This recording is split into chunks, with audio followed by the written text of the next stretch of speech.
historia contada en tiempo presente. Esto es Básquet Analógico, un programa que no olvida, que repasa con testimonios de los protagonistas los grandes momentos del básquet nacional e internacional. Un conductor y un escolta.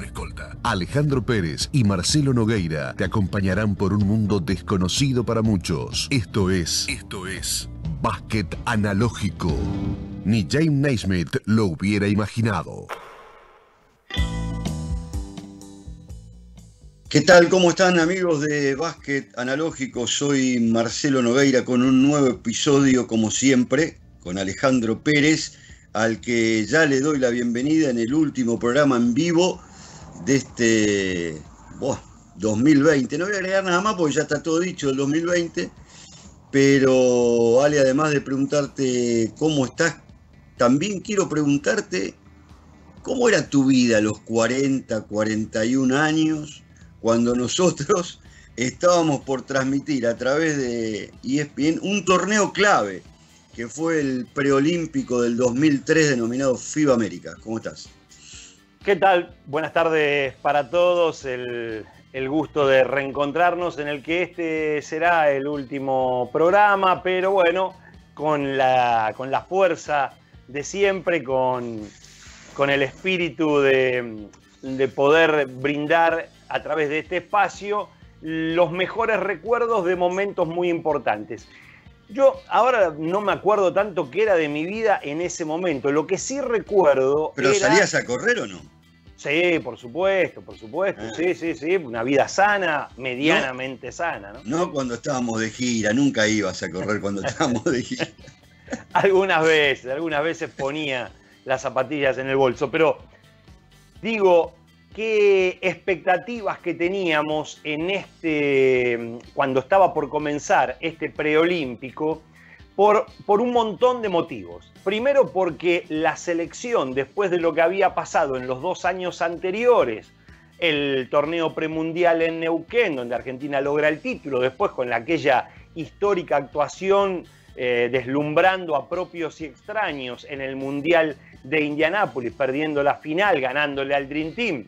Ya había mucha expectativa alrededor del equipo y nosotros como periodistas también, porque sentíamos que la selección argentina de básquetbol pasaba a ser importante, ¿no? Entonces había muchas expectativas porque había un premio grande que era el de regresar a los Juegos Olímpicos, la chance de estar en Atenas 2004 sin imaginarnos en lo más mínimo la alegría que un año después íbamos a disfrutar, pero qué bueno en ese momento que, insisto, teníamos la expectativa de una buena actuación con una Argentina protagonista, algo que sobre todo nosotros no estábamos muy acostumbrados, salvo en los torneos anteriores, esos que mencionaba. Antiguamente, no sé, recordarás vos el Mundial del 98, que fuimos con expectativas muy, muy livianas.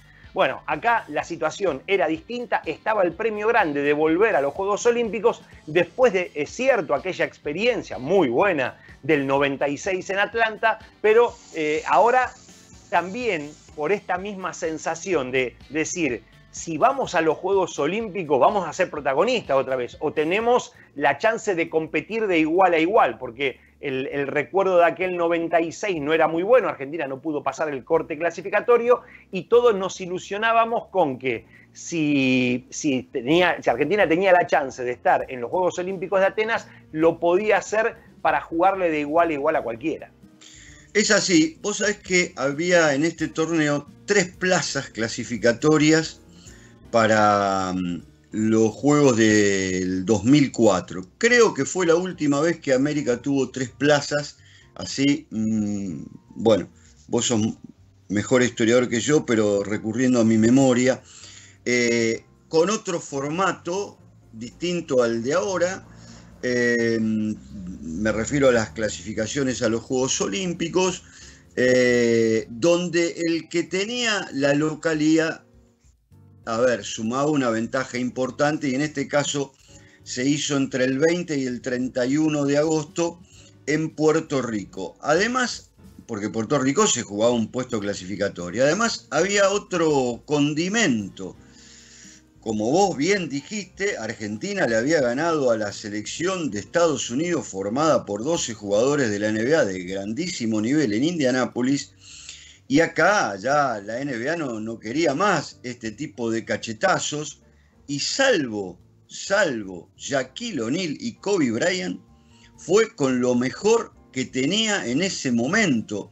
Recordemos que fue un par de meses después del draft del 2003, que ahí recién lo eligieron a LeBron James, que era un pibito de 19 años, obviamente no iba a estar en la selección, y a Wade, y a Chris Bosh, etcétera, etcétera. Pero era, salvo por Shaquille y por Kobe, el mejor equipo. O sea que se descontaba que una plaza iba a ser para Estados Unidos y que después quedaban otras dos a pelear con buenos equipos como Puerto Rico local, Argentina, que era subcampeón del mundo,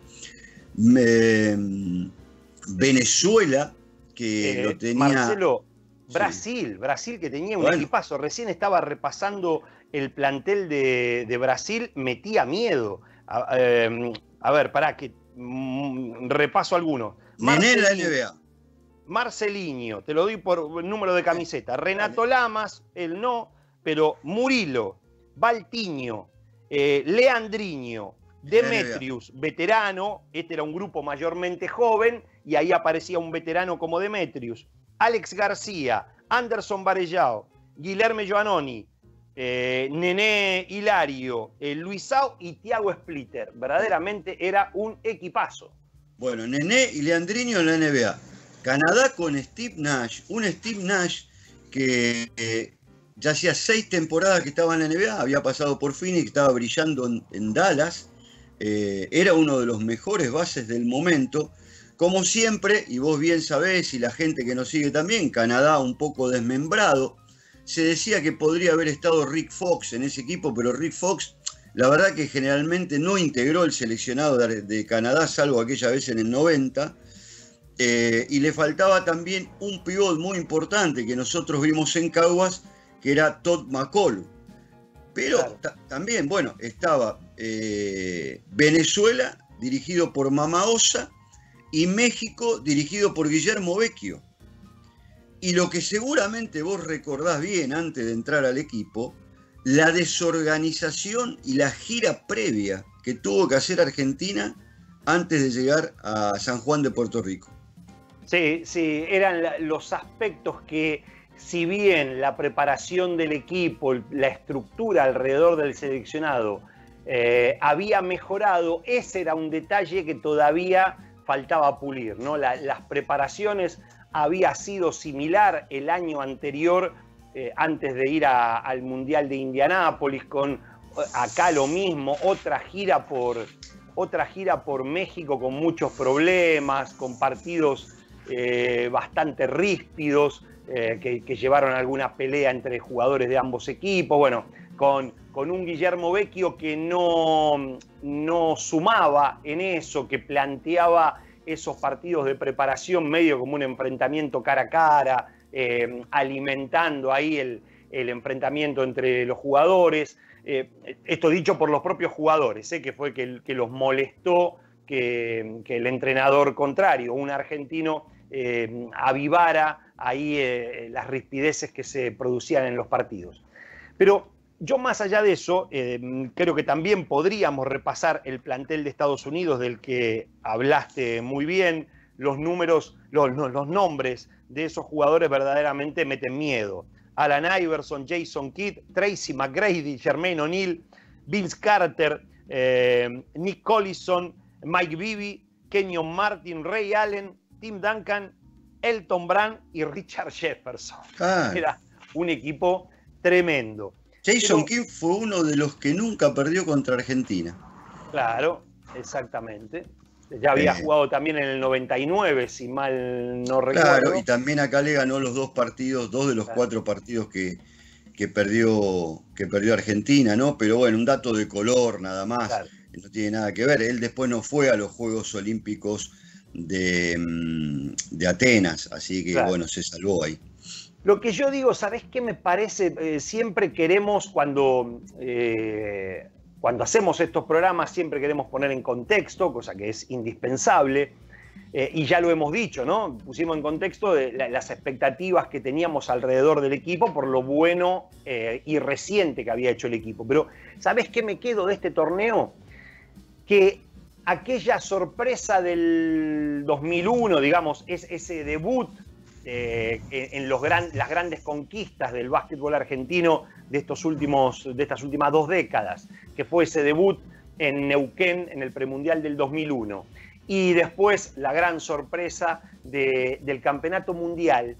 A mí me parece que en este torneo, a ver si coincidís conmigo, se terminó de consolidar la relación de afecto, de cariño, de fidelidad del público argentino, de la gente con la selección argentina de básquetbol, porque de esto vamos a hablar al final y seguramente alguno de los invitados o de los protagonistas, mejor dicho, de ese torneo que vamos a tener como invitado, lo va a poder testimoniar. Pero recuerdo aquel cierre de Argentina después de comerse una paliza tremenda, porque en la final Estados Unidos lo sacó de la cancha Argentina. Argentina no compitió en ningún momento del partido en esa final.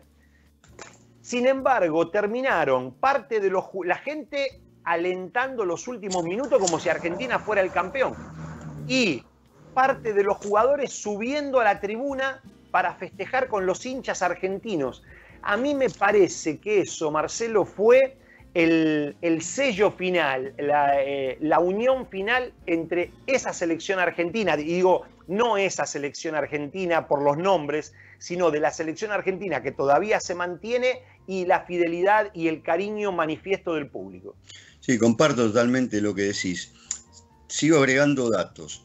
Un equipo con 12 jugadores que, bueno, esto se jugó en el 2003. Si contamos la temporada 2002-2003, la última en competencia de los 12 jugadores, todos habían jugado en un equipo del exterior. Todos en Europa, salvo Pepe Sánchez, que había estado en Detroit, y después del partido contra Uruguay lo transfieren a Golden State, donde no llega a jugar. Ginóbili llegaba como campeón de la NBA, su primer título con San Antonio, digamos, era la figurita del equipo, pero tenías a Montecchia, Oberto y Kamerich del Pamesa Valencia. Ya dijimos Pepe Sánchez, ya dijimos Ginóbili, a Victoriano del Real Madrid, a Gaby Fernández en el Valladolid, a Leo Gutiérrez en el DRAC Inca, Escola Nocioni en el Tau y el Colo Volkowski, que de Boston se va al Tau Cerámica, y Paladino en el Napoli, que después se va a jugar al Mallorca, me parece. Así que eran 12, y además, otro detalle, Alejandro, se queda fuera de este equipo Carlos Delfino, que estaba en la Skipper, que había sido elegido con el número 25 en el draft del 2003, 3 meses antes, como una gran noticia también para el básquet argentino, debido a que había sido el más joven en llegar al draft. Y no estaba Sconocini, que sí había estado en el plantel del 2002 y que volvió para el 2004. Único cambio en el equipo argentino, la ausencia de Sconocini, que había anunciado en aquel momento su retiro de la selección. Él dijo, después de Indianápolis me retiro de la selección.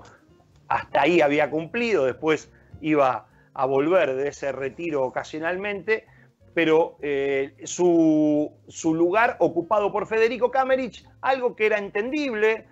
Kamerich había sido parte de este grupo, siempre había quedado en los últimos cortes, era un hombre de este proceso, y hay que tener en cuenta que unas semanas antes de este torneo se disputó,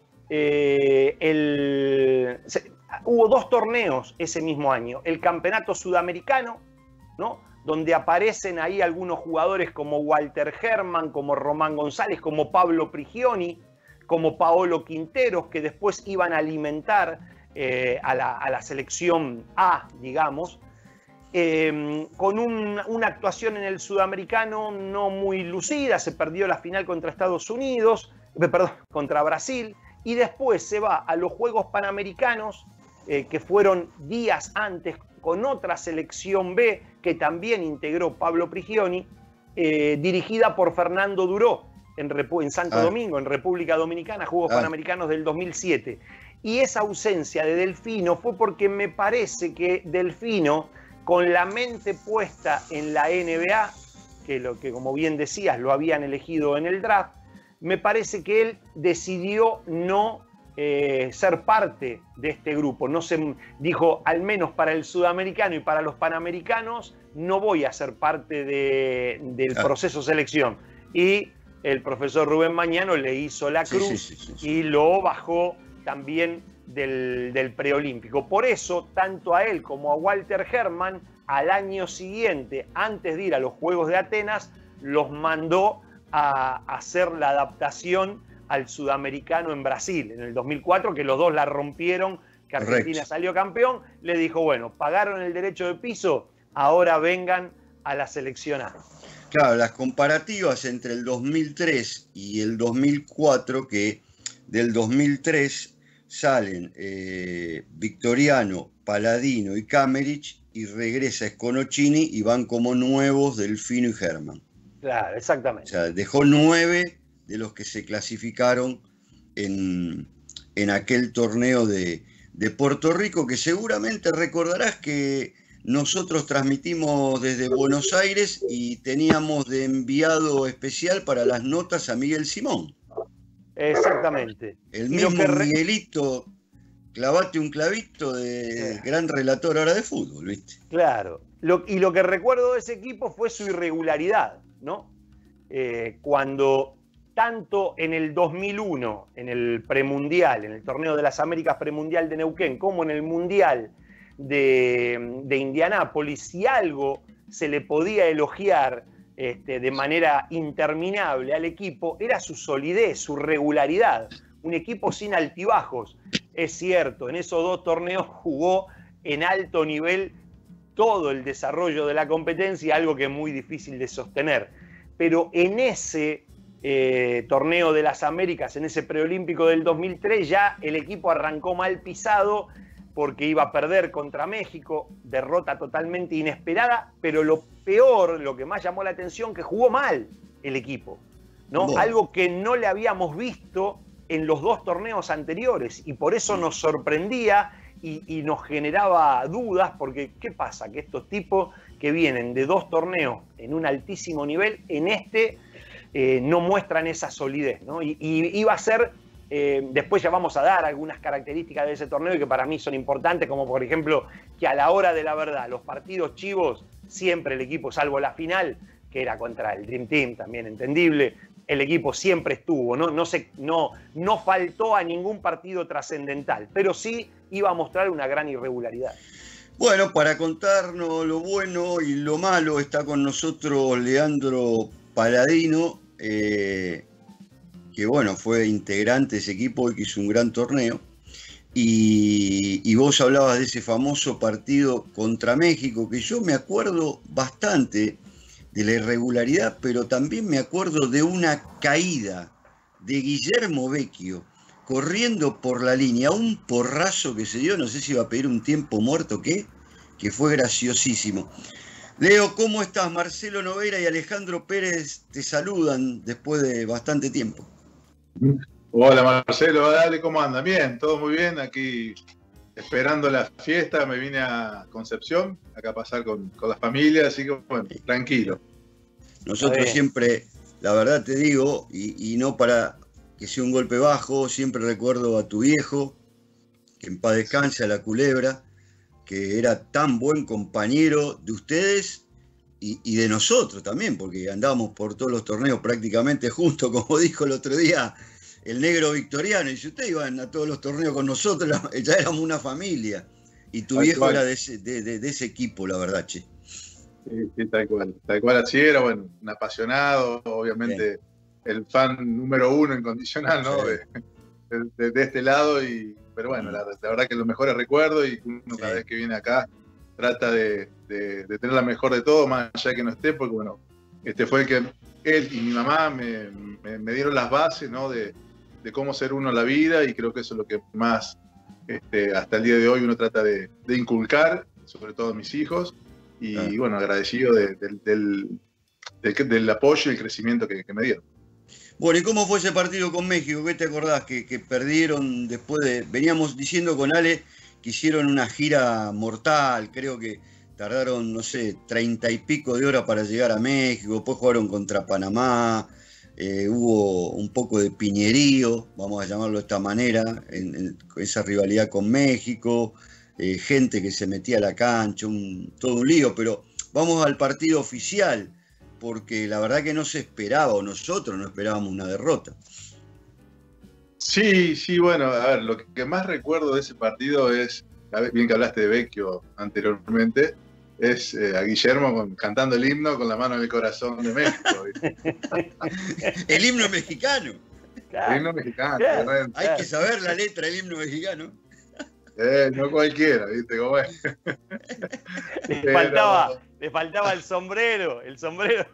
Sí, y unos chiles, ¿viste? No sé. Porque la verdad que en esa época no era habitual que un entrenador argentino dirigiera una selección de otro país y en un torneo tan importante enfrentar a la Argentina. Sin duda. Lo mismo pasó después más tarde con Rubén, ¿viste? Era raro verlo a Rubén dirigir Brasil contra Argentina. Vos decías, ¿qué nos querés venir a sacar acá, che? Tal cual era raro, era difícil, pero bueno, sabemos que Guillermo era un trotamundo, es un trotamundo, ¿no? Y bueno, siempre estuvo ligado a distintos países, ya dirigiendo clubes o dirigiendo selecciones, y bueno, ese momento nos tocó, bien como comentaste, hemos hecho una gira previa muy dura, muy larga, muy difícil, donde hubo muchas cosas, muchas peleas, muchas piñas, bien como así con México, pero bueno, sabíamos que a la hora de jugar ese torneo, que era un torneo importante, porque bueno, ya veníamos con un crecimiento muy grande como equipo, que bueno, lo habíamos demostrado en los torneos anteriores y bueno, nos encontramos jugando muy mal ese torneo, la verdad que muy mal, muy fuera de lo que era la selección, pero bueno, nos sirvió un poco de cachetazo también para entrar a la realidad de que bueno, que no siempre íbamos a jugar bien, que esa es la verdad, pero bueno, menos mal que fue el primer partido, después obviamente nos fuimos creciendo, pero también nos costaba un poco entrar en la sintonía que tenía ese sello de selección. Pero bueno, gracias a Dios después fuimos mejorando y obviamente que se logró el objetivo. Quiero hacer un paréntesis y aclarar. Es cierto que a todos nos sorprendió esa derrota de México, me imagino, como bien decía Leandro, a ellos también, pero hay que decir que Vecchio había armado un equipo poderoso. Sí. Tenía no solo a Nájera, ¿no? Jugador de la NBA, después tenía a Adam Parada, 2,13 metros, y Víctor Ávila, formados en el básquetbol de Estados Unidos. Horacio Llamas, que había pasado también por la NBA, había jugado en la CBA. Anthony Pedrosa, el morenito estadounidense, hijo de mexicanos, también formado en el ámbito de Estados Unidos. O sea, no era un equipo. Y Omar Quintero, que fue el goleador del torneo. Omar Quintero, digamos, pero ese sí, un producto mexicano. El tirador Carabajal. Víctor Mariscal. Sí, que jugó bien, hizo 14 puntos contra ustedes. Nájera 20 puntos. Sí, o sea, sí. Era un buen equipo. Lo que imaginábamos nosotros, sí, un equipo argentino más sólido. Bueno, sorprendió la derrota inicial, arrancaron mal pisados, pero después, bueno, enhebraron unas victorias bastante importantes. Sí, sin duda que sí. Bueno, obviamente que después de ese partido se nos vino casi el mundo encima, ¿no? Porque, bueno, demostrar una imagen, una cara en un torneo y arrancar con esa cara en ese torneo, la verdad que nos pegó mucho, sinceramente nos pegó mucho. Y bueno, nada, era cuestión nuestra, pura y exclusivamente de poder salir de situación y sabíamos que los partidos que venían eran para tener la posibilidad de seguir con el objetivo que era clasificar. Y bueno, y así fue, que fuimos creciendo, nos fuimos encontrando nuevamente con la mística, la filosofía del equipo, que eso fue lo que nos hizo, nos costó, sinceramente no fue el primer partido, el segundo también nos costó un poco encontrar esa mecánica de juego, pero bueno, por suerte lo logramos. A ver, pará, Flaco, antes de seguir preguntándole, repasamos el recorrido de Argentina para que nos dé pie a seguir hablando con Leandro Paladino. Argentina lo aplastó a Uruguay, le ganó por 31 puntos. Después le ganó, como bien decía él, el equipo no es que enseguida agarró sintonía. Le ganó a Canadá con lo justo, con un muy buen tercer cuarto, le ganó por 4. A Puerto Rico le gana por 5. A Brasil con lo justo, en un partido palo a palo, en todo el desarrollo, le gana por un doble apenas. Después viene el partido contra Estados Unidos, digamos, lo que muchos interpretábamos como la revancha de Estados Unidos después de haber perdido en Indianápolis. Argentina hizo un partidazo. Sí. Que estaba viendo, promediando el segundo tiempo, Argentina estaba al frente en el marcador y termina perdiendo en el cierre por 8 puntos apenas. Ahí estamos viendo, gracias a Leo Margo, imágenes de ese partido. Fue muy parejo, hasta faltando 5, recuerdo que estaba 77-78. Que hubiese sido un resultado importante por el impacto y también para no, digamos, de alguna manera complicarse la clasificación. Pero, vamos, Ale, antes quisiera decir algo. Contra Canadá fue fácil, Leo debe estar seguramente de acuerdo, 31 puntos de diferencia. Si bien fue apretado el marcador contra Canadá, Argentina lo dominó ese partido. Y lo mismo que contra Puerto Rico, que hay que recordar que el árbitro lituano Romualdas Brazauskas le permitió a Puerto Rico pegar las trompadas que quisiera durante todo el juego, hasta ponerlo a Puerto Rico en una situación de posibilidad de ganar, y ya era tan alevoso que al final tuvieron que cobrar y Argentina era la línea de tiro libre y terminó definiendo.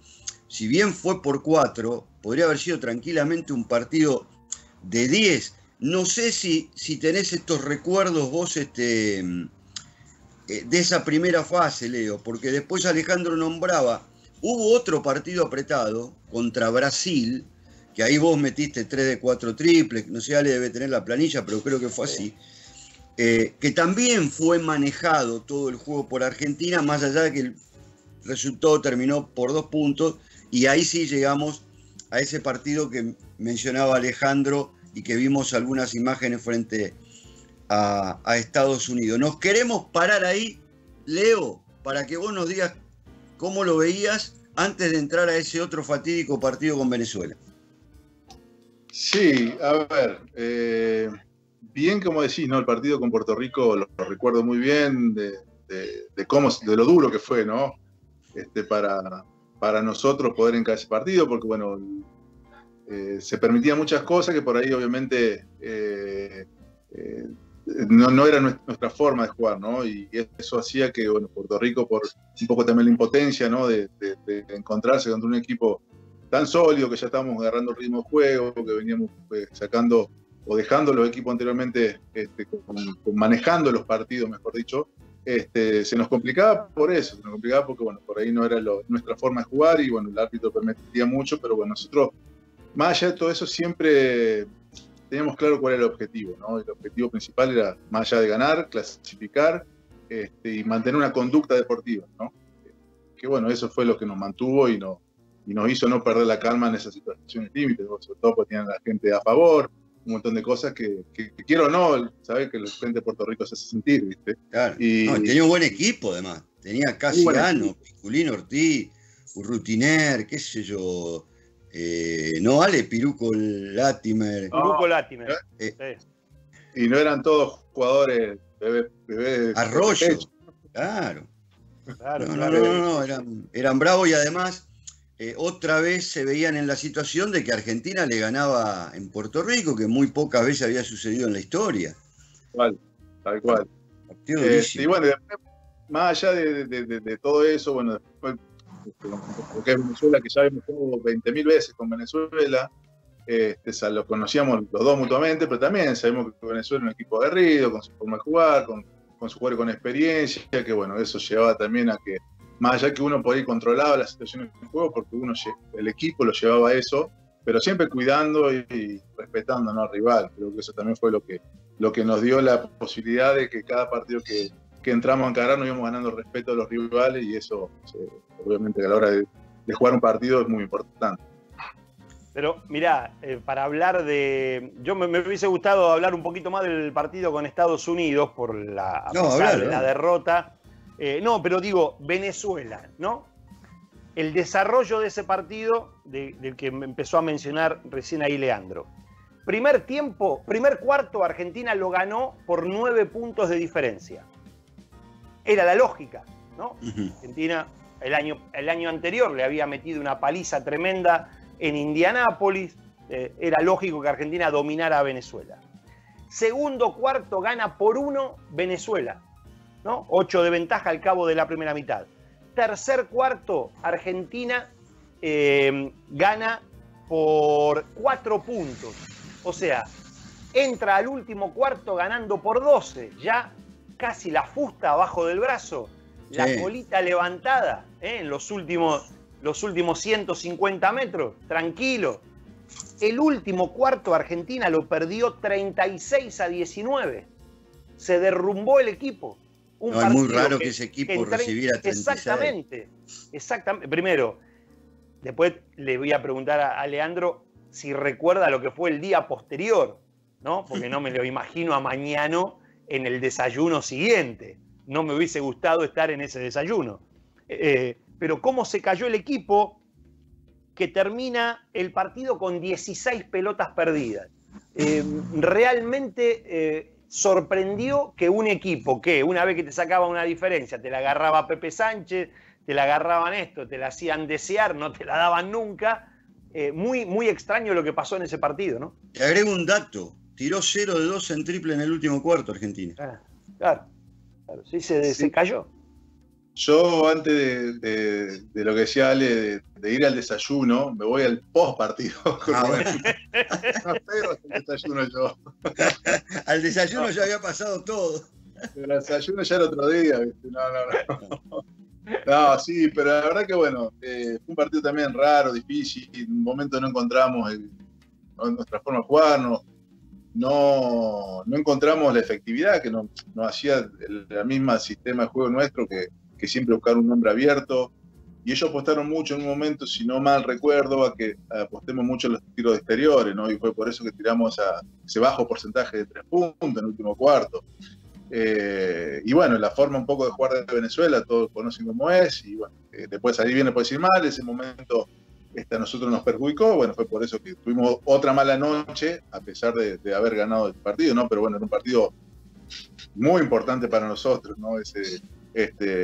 Contra Venezuela, y bueno, se dio así, pero bueno, son momentos que te pasan, y en un torneo corto se pagan muy caro, pagan muy, muy duro, pero bueno, tuvimos la suerte en ese momento de poder llevar ese partido.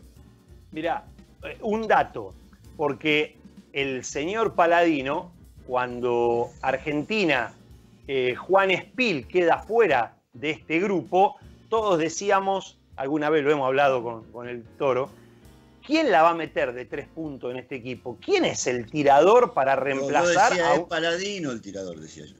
Exactamente, ¿no? Entonces aparece el muchacho de Entre Ríos y la mete en el 2001, en el 2002 tremendo lo que tiró, y este torneo termina con un 43% en triple, ¿no? Cualquier jugador en este nivel, 43% en triple, firmás pero con los ojos cerrados porque es porcentaje altísimo. Solamente superado en este equipo por Alejandro Montequia, que tiró 46%, pero de Alejandro siempre fue un buen tirador a distancia, era algo esperable. En el caso del Toro no, se hizo tirador con el tiempo. En un equipo que tiró 40% a lo largo del torneo, de equipo, muy bien, muy bien. Pero en ese partido con Venezuela no la metieron ni a cañón, terminaron con un 25% de triples en el partido, y acá el amigo, que era el hombre confiable, 0 de 4 tiró.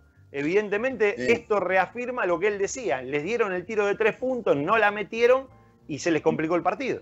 También hay que decir, Leo, que los venezolanos no eran muñecos de trapo. Estaba Oscar Torres, estaba Víctor David Díaz, estaba Marriaga. Era un equipo que si tenía un día inspirado te podían ganar. Guapo, además guapo. Un equipo de tipo guapo era. Muy guapo. Exacto. No de peleadores, ¿eh? Estoy hablando de tipo que Exacto, que la pelota no les pesaba, iban al frente como caballos. Es un muy buen equipo. Dale, Leo, dale vos. No, te iba a decir algo antes, pero ahí se me perdí con lo último de que, bueno, del equipo esa experiencia, ¿no? Como los nombraste a todos, Oscar Lugo también, que eran jugadores, claro, ¿viste? Que los tipos tenían 20.000 batallas, ¿viste? Y sabían cómo apostar. Lo que iba a decir a esto, que para ahí son decisiones tácticas, el hecho de bueno, dejar que tire de 3 puntos y apostar a que erren, y capaz que esa es nuestra vía, cerrar el aro bajo y que después te tirar tercero. Bueno, fue un poco lo que hicieron y lo que les salió bien en ese momento, ¿no? Por eso no estuvimos muy efectivos a la hora de meterla, y bueno, era el riesgo que ellos corrían para tener posibilidad de ganar, y creo que así les salió, pero bueno, suerte pudimos ganarlo. Ahí lo que pasó también, hay que decirlo con toda letra, que Alejandro debe tener los resultados generales del torneo, que Canadá va al bombo en un partido, sí, y obliga que Argentina le tuviera que ganar a Dominicana para poder clasificarse al cruce de semifinales. Lo que pasa, Flaco, que Canadá lo que quería era evitar a Estados Unidos. Entonces fue al bombo en un partido para terminar tercero y tener que cruzar o con Argentina o con Puerto Rico y escaparle a los gringos. Está bien, yo te digo personalmente, a mí hay 2 cosas en la vida que me irritan. Una, que digas algo en contra de mi vieja, y otra, saber que un equipo va al bombo, porque no era la primera vez que lo hacía Canadá. Y Argentina, ¿será que nosotros nos criamos en un país donde yo nunca vi que un equipo y una selección argentina, ni un equipo siquiera, y tengo recuerdos vivos, busque perder un partido para elegir un rival? Nunca, en ningún torneo. Y estas cosas a nosotros la verdad que nos irritaban. Algo similar pasó en el 2002. Claro. Cuando nos tenía cuando jugamos contra Estados Unidos, que si ganábamos perdidos, después nos cruzamos la final con Yugoslavia, a ver qué hacíamos. Digamos, se especulaba eso. Nosotros fuimos a ganar, entramos contra Estados Unidos y fuimos y ganamos, y después que nos toque. Y así lo pagó Canadá, porque se quedó afuera de los Juegos Olímpicos. Claro, yo esto quería decir. Dijimos que Argentina fue irregular en el torneo, están los números, está la actuación, y el propio Toro Paladino reconoce que el equipo no tuvo la solidez de competencias anteriores. Sin embargo, yo decía, en los momentos críticos el equipo respondió. Después de esa caída ante Venezuela, venía República Dominicana, y por la actitud de los canadienses, Argentina no podía fallar porque se quedaba fuera de la semifinal. Bueno, claro, ganó por 31, ¿no? Le metió un palizón histórico a República Dominicana, como para que no quedaran dudas. Anda a especular ahora, claro, allá, ¿no? Y eso hacía que Argentina y Canadá se cruzaran en el partido plata o mierda, porque era la clasificación. Era la primera chance, porque después te quedaba el partido por el tercer puesto, pero el partido por tercer puesto iba a ser con Puerto Rico, porque Estados Unidos le iba a ganar a Puerto Rico. Exacto. Esa semifinal era clave. Y Argentina le gana por 16 a Canadá, le ganó de manera clara, lo dominó en todo el partido. O sea que ese equipo, aunque todavía todo esto eran pibes jovencitos, pero tenían una personalidad y detectaban cuándo no se podía fallar, y en ese equipo, en ese torneo lo hicieron así. Sin duda que sí, era cuando salía lo mejor de cada uno, ¿no? En esos momentos, y a flotar todo lo que cada uno sabía para el bien del equipo, ¿no? Nosotros, a ver, el torneo fuimos regulares, pero creo que el primer partido con México fue el que nos marcó ya cada día tener una presión distinta, ¿no? El hecho de ya haber perdido contra México, después llegar a jugar, no sé, bueno, con Canadá, o especular como especulan los otros. Bueno, pero creo que el primer partido a nosotros nos marca ya un poco el camino de que teníamos que ir mejorando, teníamos que ir con otra presión que ya habíamos acumulado por lo que habíamos hecho anteriormente, y que, bueno, que nos ponían en un nivel en el cual no nos podían pasar esas cosas. En Canadá jugaba Steve Nash, que es el actual técnico de Brooklyn, que a nosotros no nos parecía en aquella época, que ya tenía 6 años en la NBA, que fuera a hacer todo lo que terminó explotando después. Y también estaba Rowan Barrett, el padre del pibe que juega en los Knicks ahora. No te sentís un poco veterano con esto, Leo, ¿no? No, para nada. Pero ¿cómo fue la previa del partido ante Canadá? Que hay que decir que después del minuto 8 ustedes lo sacaron de la cancha, Canadá le ganaron con una facilidad tremenda. ¿Estaba nervioso el equipo? ¿Se planificó de una manera diferente al primer juego? Mirá, nosotros sabíamos bien, por el nombre que nombraste, sabíamos bien cómo estaba Canadá. Pero la sensación que tenía es como que no podía ganar nunca Canadá. Mirá. Sinceramente. Éramos muy superior, ¿viste? Sabíamos cómo es su filosofía de juego, cómo juegan ellos, el temperamento que tienen, la calidad de juego que tienen, pero en todo, mira, yo creo que del Neuquén 2000 fue, ¿no? 2000 Neuquén, que 2001, 2001, que lo pasamos por arriba. Creo que a partir de ese momento como que nunca tuvo chance Canadá con nosotros, sinceramente, es lo que yo sentía. Y creo que es lo que todos transmitían, ¿viste? Creo que por eso también, sabiendo que era un rival muy duro, muy difícil, no había duda de ese partido, ¿no? Haciendo las cosas sabían nosotros, no tenían chance. A ver, números de ese partido. Argentina cerró el tercer cuarto ganando por 31 puntos de diferencia. Paliza histórica, ¿eh? Era histórico, lo estaba sacando de la cancha Canadá. Y el último cuarto, ya con el partido cocinado, Argentina se relajó y lo perdió. Esto es también interesante. 28-13. Solamente 13 puntos hizo Argentina en el último cuarto para cerrar, ganando por 16 puntos de un partido que lo había liquidado en los 30 primeros minutos y se tomó de descanso esos últimos 10, pero era tan abrumador el dominio en el resto del partido. 26 puntos de Ginóbili, 18 de Scola, 13 de Fabricio Oberto y 10 del Chapu Nocioni, los principales anotadores de Argentina. ¿Y este fue el único partido que vos no anotaste, Leo? ¿Scola jugó? ¿Todavía jugaba Scola? Scola ya retiró a todo el mundo, ¿viste? Bueno. Scola es el que le va a llevar la manija del féretro a varias generaciones, ¿viste? O sea, increíble. Ya dijo que va a jugar los Juegos Olímpicos, que después no sabe, nunca se retira. Bueno, Gabriel Fernández sigue jugando. O sea, del equipo de Estados Unidos está claro que ninguno juega más ya, ¿no? Está clarísimo que ninguno juega más. Y estoy buscando jugadores que sigan en actividad y no encuentro. No encuentro jugadores que sigan en actividad de alguno de los otros equipos. Ayuso, que se retiró el año pasado. No encuentro jugadores que estén en actividad de todos estos. Escuchá, Leo, te voy a leer una declaración después del torneo del picante de Pepe Sánchez, que no se quedaba nunca con las cosas por decir, ¿viste? Dijo: la preparación fue muy mala, así directamente, muy mala, ¿viste? No le lugar a... Creo que lo último que pensaron al organizar la gira fue en nosotros. Los errores se repiten, se piensa en recaudar más dinero sin tener en cuenta nuestro desgaste. Dormimos mal, se viaja 4 o 5 horas en un avión incómodo. Jugamos cada 2 días en diferentes lugares y para peor frente a rivales pobres, caso Panamá. Después de Atenas es muy probable que varios de nosotros nos alejemos de la selección o por lo menos tomemos vacaciones.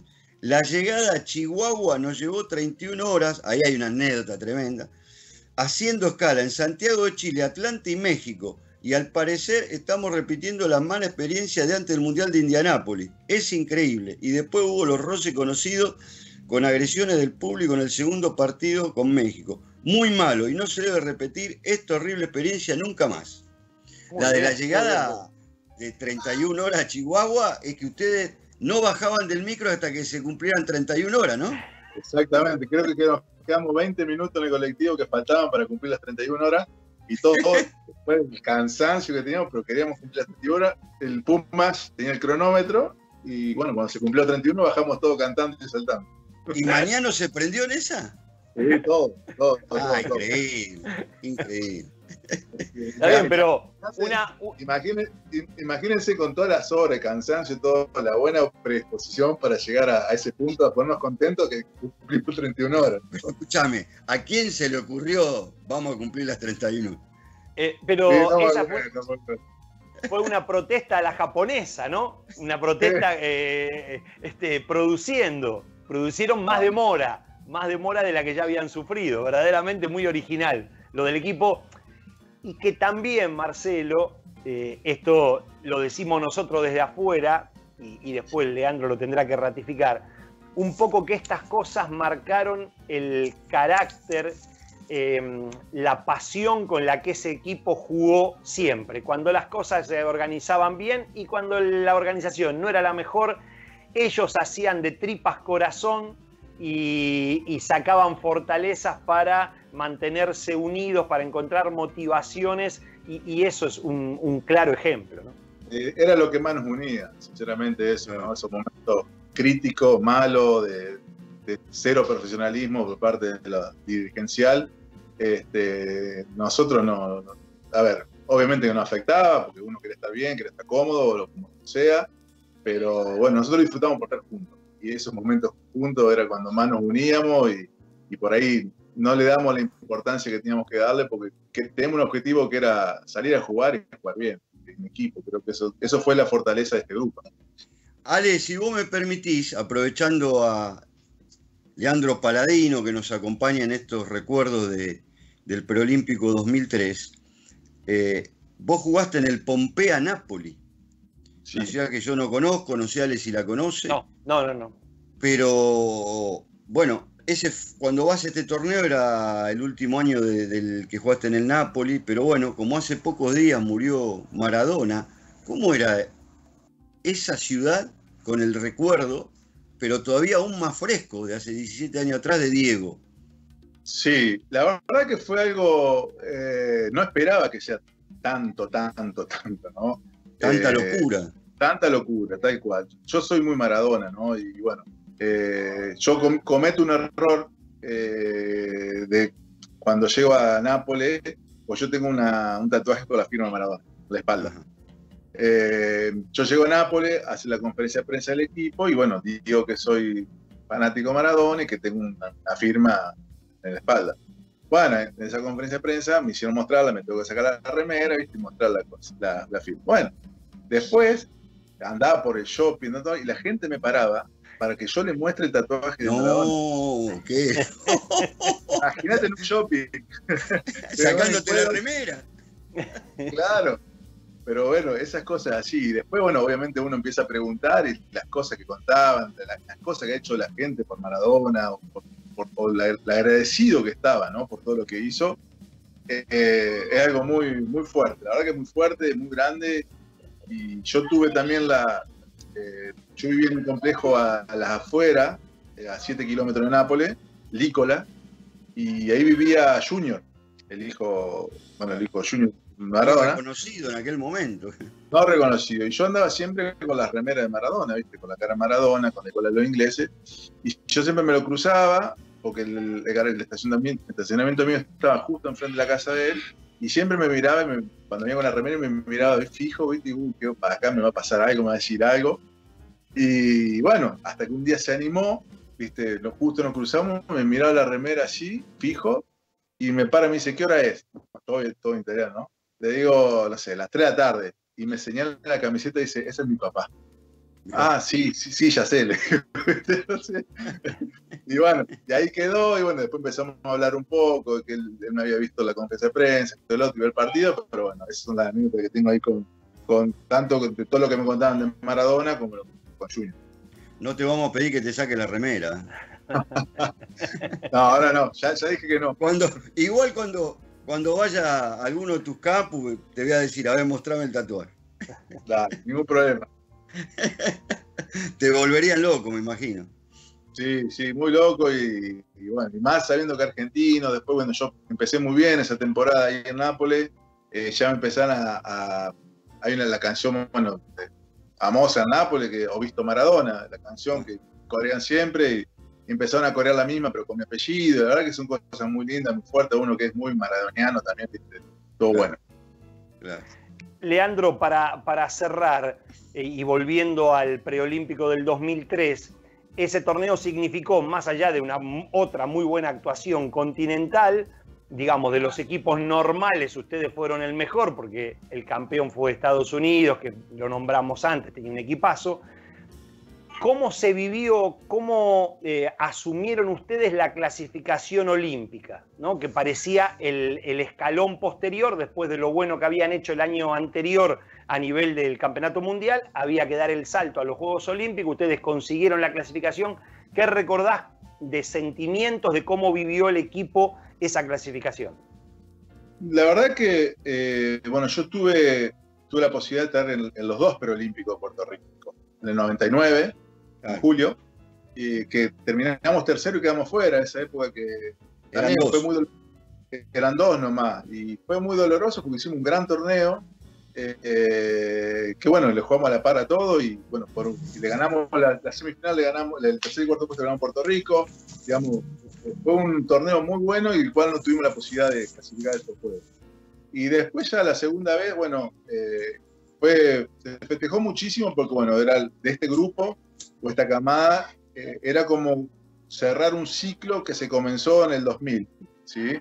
De un proceso de 4 años, un ciclo es un proceso de 4 años, en el cual lo coronaba con un Juego Olímpico, ¿no? Y más como se vivió ese preolímpico, que bueno, entramos con el pie izquierdo, no el pie derecho, y bueno, que fuimos creciendo con altibajos, pero bueno, se logró algo que era para muchos el objetivo, ¿no? de esta camada o de este proceso de 4 años. Y la verdad que se festejó muchísimo.